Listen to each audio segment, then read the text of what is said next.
it's not currently available. I could have missed it, but I don't believe that it is currently available. Someone else has asked, this is a great question. Miss Benny, can I do a show on what federal employees can do to salvage their careers against the illegal mass firing sabotage?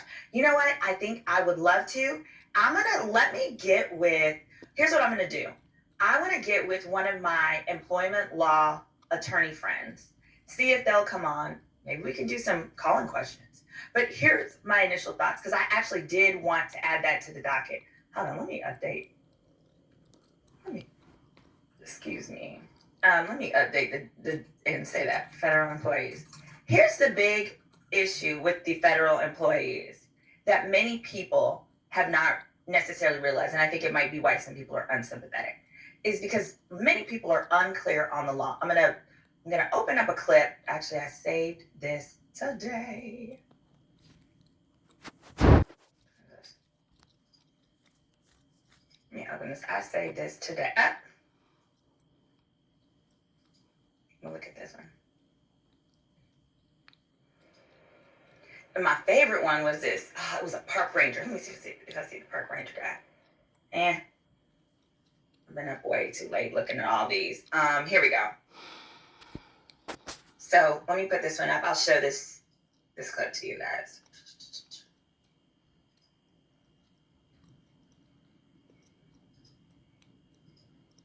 All right, a disabled military veteran with an IT technician with FEMA said he was blindsided this week when the Trump administration, whom he voted for, informed him of his termination. Now, of course, we don't really care about these people who, voted for Trump. We're like, haha, that's what you get.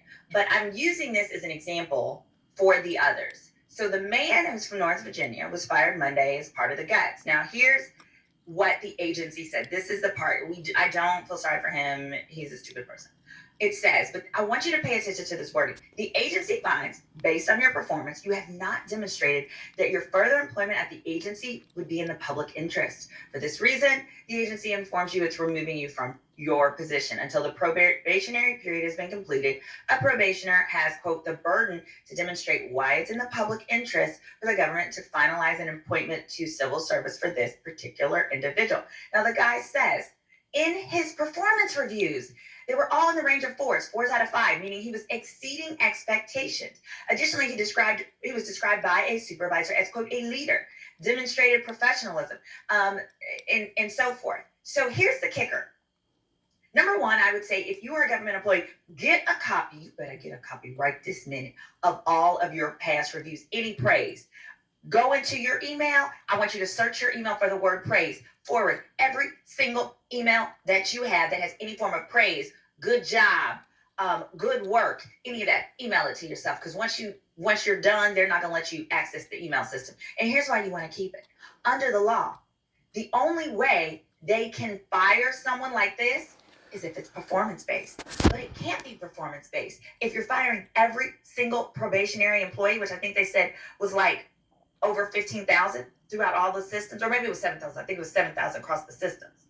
You can't do that. See, if you want to fire for a non-performance reason, there are checks and balances. There's certain things that have to be done, which they're not doing. So in other words, they are lying, saying it was performance-based when it wasn't.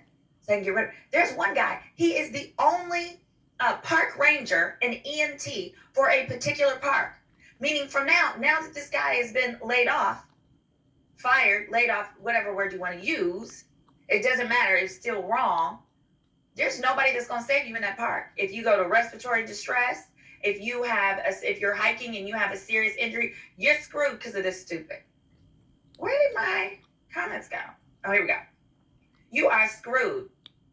Let me get the comments. So the bottom line is this. They're lying to everyone. They're saying it's performance-based. The other reason this is really critical and a problem is because when you try to get your next job, if you're the person that was your former boss in this role and they ask, like, is there anything you want to share? If they say, oh, yeah, we fired him performance-based, it's going to look like you weren't doing your job when you were doing a good job, had been doing a job. The only difference is the president. That's it. All right?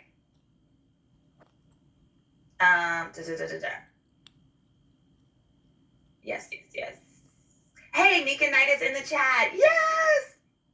Sure, hope so. Neek at Night is her page. They're asking employees to redo they're now asking employees to redo their, don't y'all dare. So we are talking about the federal employees that have been unlawfully fired.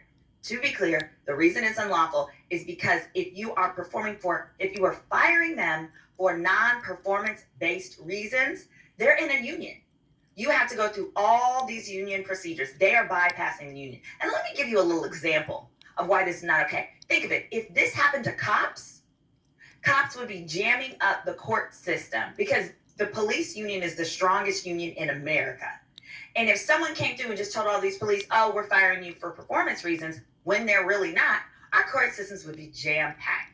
There is a union for these federal employees, so my first step to them would be speak to your union, but it's a hot mess.